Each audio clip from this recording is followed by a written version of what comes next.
Haleluya, puji nama Tuhan. Pada kesempatan kali ini kita ambil satu tema tentang hidup itu bermakna. Kita dasari dengan kebenaran firman Tuhan di dalam Yakobus pasal yang keempat ayat ke-14. Beginilah firman Tuhan.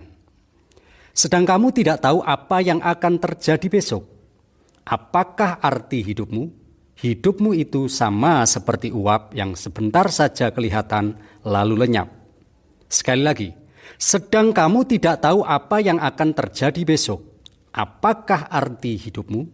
Hidupmu itu sama seperti uap yang sebentar saja kelihatan lalu lenyap. Haleluya. Sidang jemaat Tuhan yang dikasihi Tuhan. Setiap orang memaknai arti hidup ini dengan pandangan dan pemikiran yang berbeda-beda. Ada orang yang menganggap bahwa hidup ini yang sedang dijalani ini adalah sebuah takdir ilahi. Karena itu mereka harus menerimanya dengan lapang dada. Ada pula orang yang mendefinisikan hidup ini sebagai panggung sandiwara. Karena itu mereka tidak perlu terkejut jika kita melihat banyak orang yang hidup dalam kepura-puraan. Oleh sebab itu kita harus pintar-pintar dalam memainkan setiap peran kehidupan kita. Dan tidak sedikit pula ada orang-orang yang mengartikan bahwa hidup ini adalah kesempatan.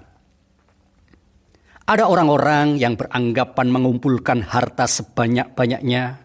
Akhirnya mereka berjuang mati-matian dan untuk mendapatkan harta kekayaan yang sebanyak mungkin dengan tidak peduli cara yang ditempuhnya itu baik atau tidak. Atau melanggar hukum atau tidak.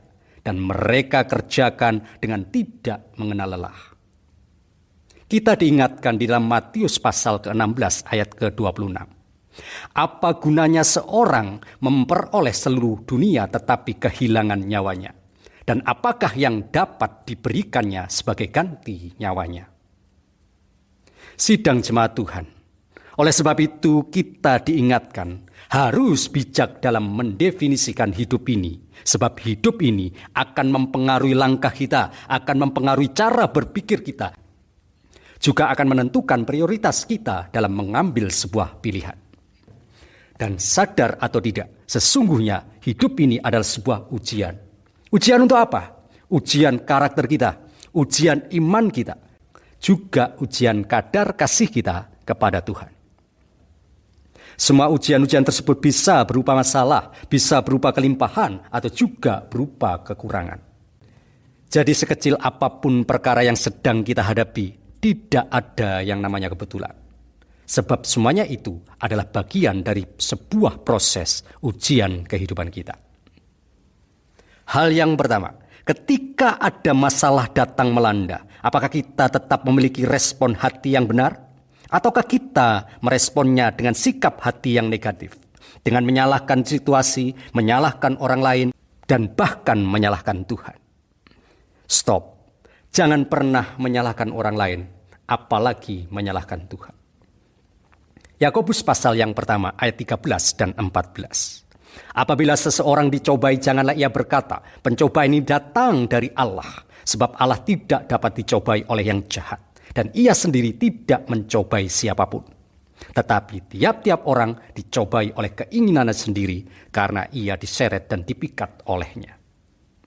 Hal yang kedua, ketika ujian itu berupa kelimpahan, masihkah kita sadar bahwa semuanya itu datangnya dari Tuhan? Ataukah kita malah membuat lupa diri? Sebaliknya, ketika ujian itu berupa kekurangan, ingatlah Amsal 30 ayat 8 dan 9. Jauhkanlah daripadaku kecurangan dan kebohongan. Jangan berikan kepadaku kemiskinan atau kekayaan. Biarkanlah aku menikmati makanan yang menjadi bagianku. Supaya kalau aku kenyang, aku tidak menyangkalmu dan berkata, siapa Tuhan itu?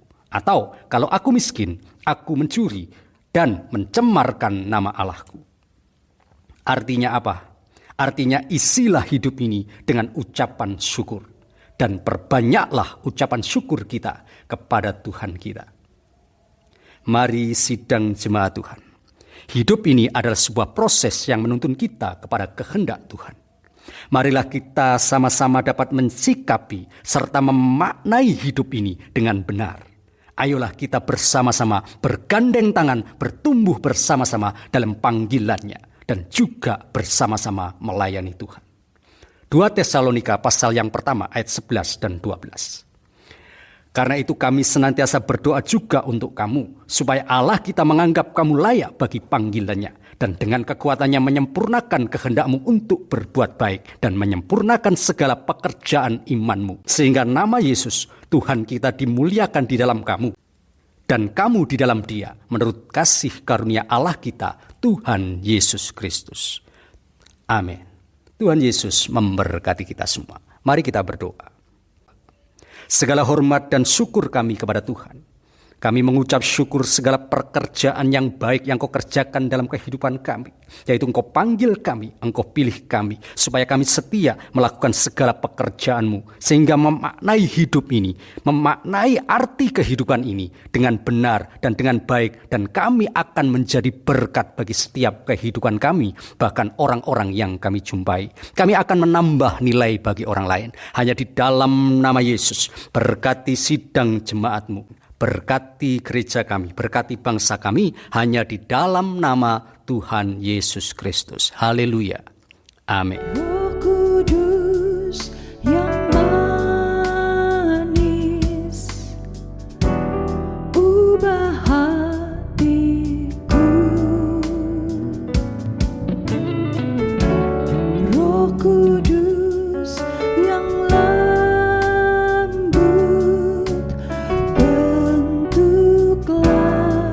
sekarang kami rindu jamahanmu,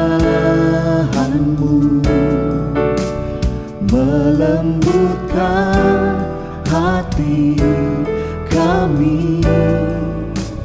Kami rindu kuasa-Mu, memulihkan hati yang terluka. Tuhan dimuliakan.